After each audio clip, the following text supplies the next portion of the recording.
किसी जंगल में एक पेड़ पर कौवे का घोंसला था। कौवे बहुत हंसी खुशी से रहते थे।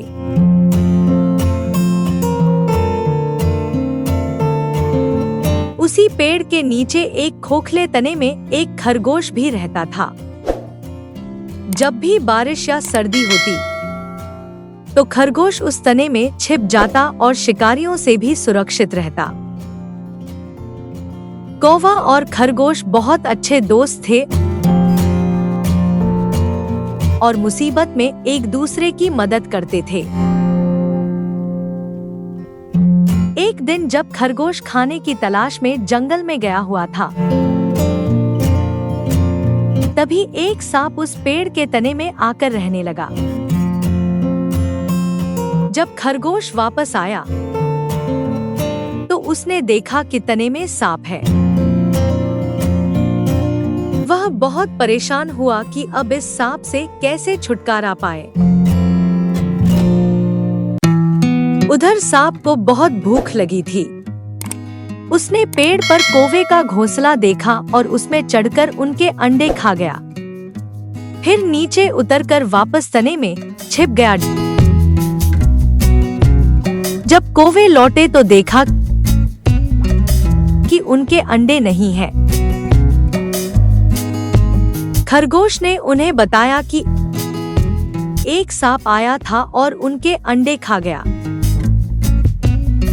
यह सुनकर कौवे बहुत गुस्से में आ गए और उन्होंने सांप से बदला लेने की ठान ली।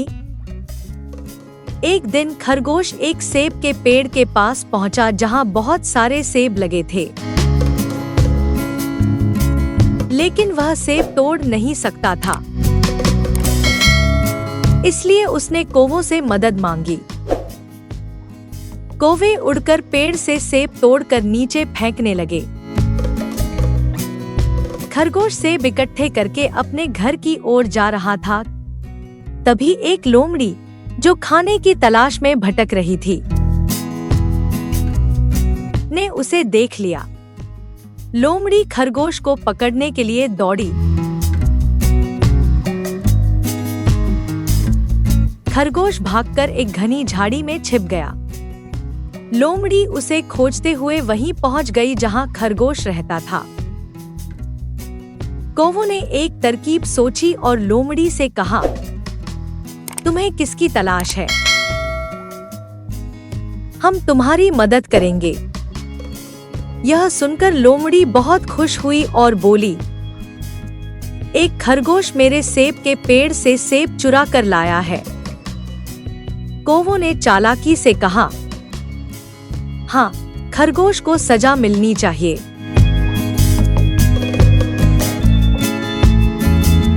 वह इस पेड़ के तने में छिपा है और उसके पास सेब भी हैं। लोमड़ी ने जैसे ही तने में मुंह डाला, सांप ने उस पर हमला कर दिया और उसे डस लिया। लोमड़ी गुस्से में आ गई और अपने तेज दांतों और पंजों से सांप को मार डाला।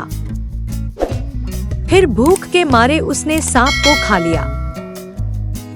लेकिन जहरीला सांप खाने की वजह से लोमड़ी भी मर गई। इस तरह कौवों को सांप से और खरगोश को लोमड़ी से छुटकारा मिल गया। अब कौवा और खरगोश फिर से हंसी खुशी से रहने लगे।